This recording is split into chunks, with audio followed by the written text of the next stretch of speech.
Okay guys, I am back. இப்போ வந்து பார்த்தீங்கன்னா சாம்பியன்ஸ் ட்ரோஃபி 2025க்கான ஷெடியூல் வந்து அஃபிஷியலாக ரிலீஸ் பண்ணலனாலும் இந்த ஷெடியூல் தான் வரப்போகுது அப்படின்ற மாதிரி வந்து பார்த்திங்கன்னா சோசியல் மீடியாவில் போயிட்டு இருக்கு.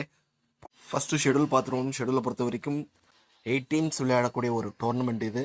இந்த 8 டீம்ஸ் எப்படி குவாலிஃபை ஆனாங்கன்னா 2023 50 ஓவர் வேர்ல்ட் கப்பை பொறுத்த வரைக்கும் 8 இடத்துல இந்த டீம்ஸ் குவாலிஃபை ஆகியிருக்காங்க.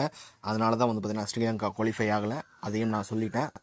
ஓகே, இப்போது மேட்சஸை பொறுத்த வரைக்கும் New Zealand versus Pakistan first match கராச்சியில் நடக்குது 19ஆம் தேதி. 20ஆம் தேதி லாகூரில் வந்து பார்த்திங்கன்னா பங்களாதேஷ் வர்சஸ் இந்தியா. 21ஆம் தேதி கராச்சியில் ஆப்கானிஸ்தான் வர்சஸ் சவுத் ஆஃப்ரிக்கா. 22ஆம் தேதி லாகூரில் ஆஸ்திரேலியா வர்சஸ் இங்கிலாந்து.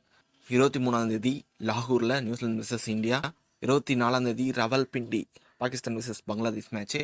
அதுக்கப்புறமா 25ஆம் தேதி வந்து பார்த்திங்கன்னா ஆப்கானிஸ்தான் வர்சஸ் இங்கிலாந்து. 26ஆம் தேதி ஆஸ்திரேலியா வர்சஸ் சவுத் ஆஃப்ரிக்கா. 27ஆம் தேதி பங்களாதேஷ் வர்சஸ் நியூசிலாந்து. 28ஆம் தேதி Afghanistan versus Australia. 1 March India versus Pakistan.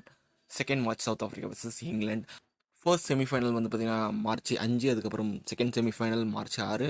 Finals வந்து பார்த்திங்கன்னா மார்ச் 9. ஓகே, ஓவரால் வந்து பார்த்திங்கன்னா சாம்பியன்ஸ் ட்ரோஃபி ஷெடியூல் வந்து பார்த்திங்கன்னா இது அஃபிஷியல் கிடையாது. இருந்தாலும் வந்து பார்த்திங்கன்னா இதுதான் ஷெடியூல் அப்படின்ற மாதிரி வந்து சோசியல் மீடியாவில் போயிட்டு இருக்குது. இதில் ஒரு பிரச்சனை என்னென்னு வந்து பார்த்திங்கன்னா இந்தியன் மேட்சஸில் வந்து பார்த்திங்கன்னா லாகூரில் நடக்க போகிறதா வந்து சொல்லியிருக்காங்க. இதுக்கு இந்தியன் டீம் வந்து பார்த்திங்கன்னா ஃபஸ்ட்டு பாகிஸ்தான் போவாங்களா அப்படின்ற ஒரு கேள்வி என்கிட்ட இருக்குது. என்ன மேட்ரு அப்படின்றது உங்களுக்கே தெரியும். இந்தியன் டீம் பாகிஸ்தானுக்கு போய் கிட்டத்தட்ட வந்து 5 வருஷம் ஆயிடுச்சுன்னு வச்சுக்கோங்க. இப்போ வந்து பார்த்திங்கன்னா எந்த நம்பிக்கையில் பிசிசிஐ வந்து பார்த்திங்கன்னா ஃபஸ்ட்டு ஓகே சொல்லுவாங்களா அப்படின்றது தெரியல.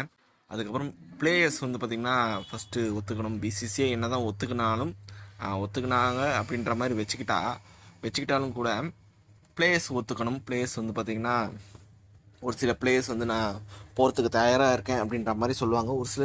ஒரு சில பிளேயர்ஸ் வந்து பார்த்திங்கன்னா மென்டலி பாகிஸ்தான் போகிறதுக்கு ஒரு சிலருக்கு பயமாக தான் இருக்கும். அவங்க எப்படி பிளேயர்ஸோட மைண்ட் செட் எப்படி இருக்கும் அப்படின்றது வந்து பார்த்திங்கன்னா நம்மளால் ப்ரெடிக்ட் பண்ண முடியாது. ஆகையால் அஃபிஷியல் ஒரு ஷெடியூல் வந்த பிறகு தான் நம்ம எதுவாக இருந்தாலும் சொல்ல முடியும்.